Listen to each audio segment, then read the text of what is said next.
La reconnaissance de Saitama continue, mais surtout, ce chapitre nous montre en quoi ça pourrait être une mauvaise chose que Saitama soit reconnu à sa juste valeur. Et ça, c'est bien étrange, mais très bien expliqué.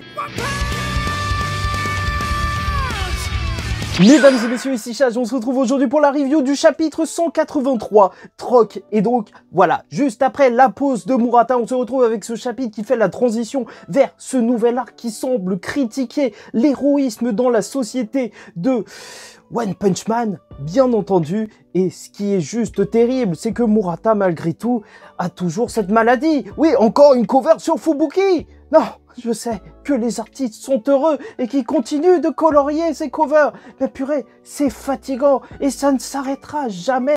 Encore. Ça fait beaucoup là, non? À quand une cover sur Geno? Ça fait depuis tellement longtemps qu'on l'a pas vu en plein milieu de la scène. Et déjà, je te le revois un petit peu là, ça m'a fait énormément plaisir. Donc le début de ce chapitre va se concentrer sur un Saitama qui va juste rentrer chez lui alors que la ville est complètement démolie. Et c'est ça qui est juste génial, parce que lui, il rentre chez lui après avoir fait tout ça. Et tout ce qui se dit, c'est... Alors que le combat était mortel, hein.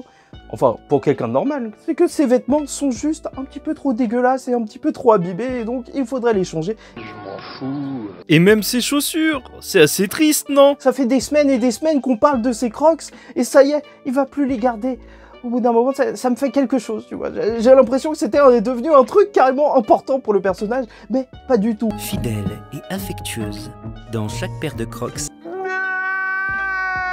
Et ce qui est génial, encore une fois, c'est toujours de retrouver l'appartement de Saitama qui devient un foyer. Tu vois n'importe qui traîne à l'intérieur, encore quand c'était des héros qui l'appréciaient plus ou moins. Mais là, c'est les mecs qui ont essayé de le tabasser. C'est juste n'importe quoi. Ils sont posés chez lui calmement. Tout ça parce que Forte veut lui parler. Étant donné que, voilà, il va se comporter assez gentiment, il va lui dire « Ouais, si tu veux, je te passe des vêtements. » Non, moi il m'en reste, hein, des vieux, ou même on peut aller faire les boutiques ensemble. Ça n'a absolument aucun sens. Et je sais pas pour vous, mais même au montage, ça me perturbe toujours autant de le voir sans son bonnet et ses lunettes. Vraiment, ça a l'effet du mec qui a tout le temps des lunettes et qui les retire. Je ne le reconnais pas. Alors que, clairement, je m'en fous de Forte. Mais il dit qu'il faut se serrer les coudes entre héros de rang A. Et c'est là où ça va devenir véritablement assez pervers. Et on va se rendre compte pourquoi, déjà, principalement, ça peut être dangereux que Saitama soit reconnu pour sa force. Parce que, justement, en sortant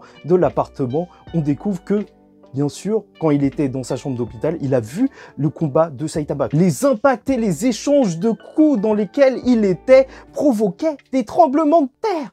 Et il s'est rendu compte à quel point le Saitama était un atout. Quelqu'un qui était surpuissant. Et c'est devenu un lèche-bot, tu vois, ça c'est pour son intérêt. Et c'est assez mauvais pour un Saitama qui ne fait pas réellement attention à tout ça. Bon, après, il le sous-estime un petit peu, hein, tu vois, il va dire, ouais, même si on y va à nous trois, je sais pas si on le battrait.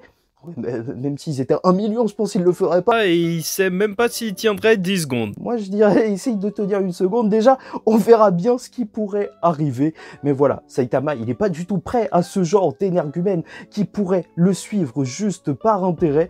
Et ils vont même s'occuper du chien et du singe bizarroïde qui sont juste des monstres énormes. Encore heureux pour eux, ils le savent pas encore, mais ça les ferait flipper s'ils savaient. D'ailleurs, n'hésite pas à liker ou disliker la vidéo avant qu'on continue sur la partie sur Fubuki, commenter, donner ton avis en commentaire et t'abonner si tu n'es pas encore abonné, parce que comme ça, on va parler à chaque fois des sorties de One Punch Man, et peut-être un petit peu moins en retard, parce que j'oublierai pas que le chapitre de la semaine est sorti, bien entendu. Et donc, du côté de Fubuki, c'est aussi intéressant parce qu'elle fait quelque chose que pas n'importe quel héros peut faire en fait. Là, on la voit protéger sa sœur d'une certaine manière. Vu que les héros qui étaient descendus dans la base lors du combat s'étaient rendus compte qu'il y avait des monstres sous cette ville qui était censée protéger les civils, et ça, c'était bien étrange, et surtout que ces monstres ont tous été abattus par, d'après le groupe de Fubuki, un héros de classe A. Mais qui est-il? Est-il possible que le chauve masqué soit fort? C'est pas vraiment une calvitie. Nani? Bizarre. Ça n'a absolument aucun sens, bien sûr, pour eux, vu que ce sont des monstres de niveau démon. Ils sont perplexes, beaucoup de personnes se posent des questions sur Saitama, et heureusement ou pas, il y a quelqu'un qui va venir calmer un petit peu le jeu et dire oui, et vous savez, il y a une organisation, vous parliez de Tsukuyomi, donc des gens qui seraient venus racheter ces monstres, et c'est faux, c'est complètement faux. Pas du tout, c'est une légende urbaine, c'est sûrement des monstres de l'association. Déjà, ce héros, lui, il se ramène, il raconte ça. Ça se voit que c'est un traître et que sûrement il est dans l'association Tsukuyomi.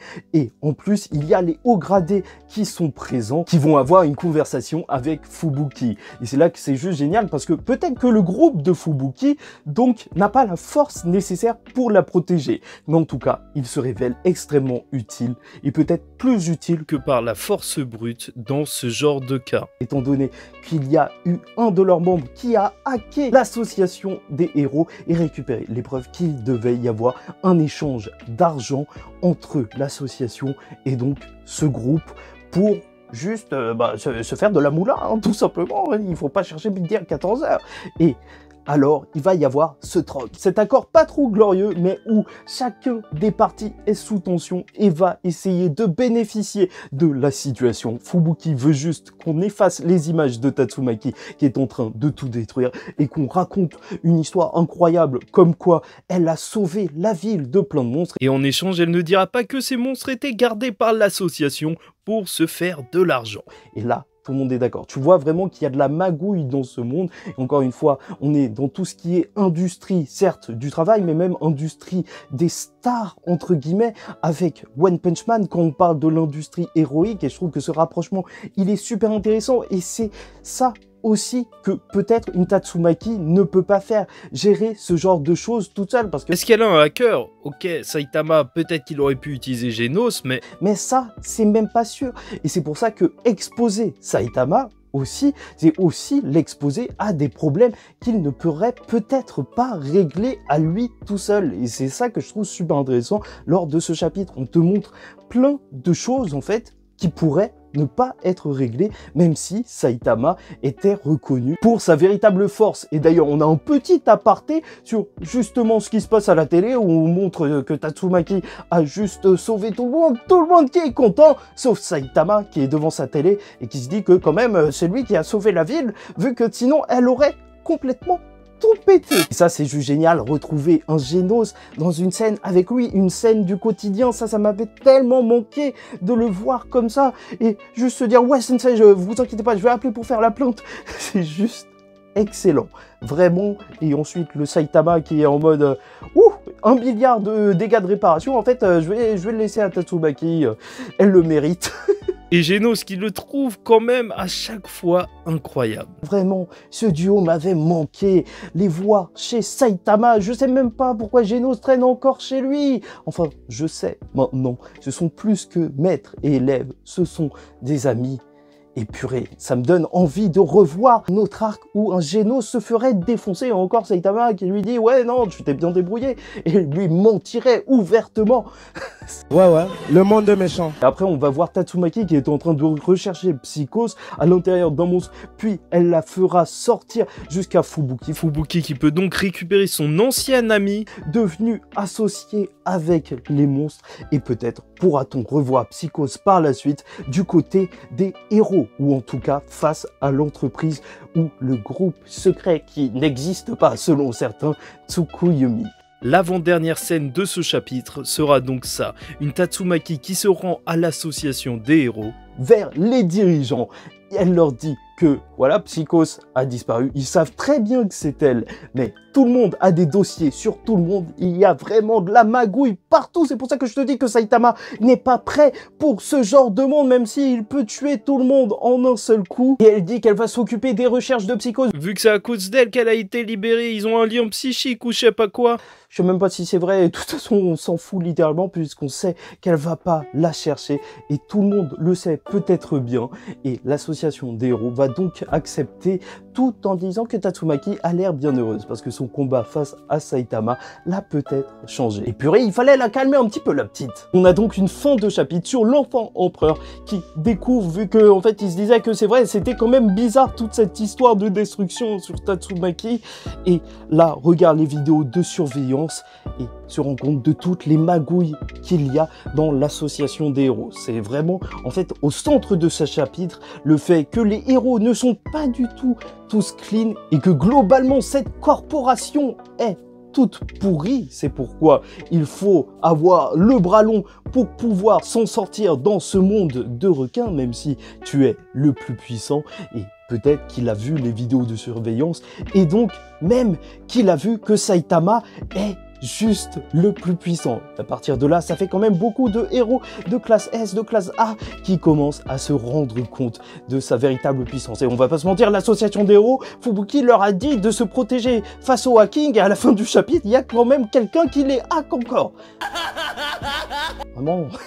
Au bout d'un moment, il faut penser à écouter les conseils. Quoi qu'il en soit, un chapitre qui fait plaisir, retrouver un Saitama dans un contexte un petit peu plus quotidien, je vous le rappelle, vraiment, Geno Saitama, ça, vraiment, c'était ma petite pépite de la semaine.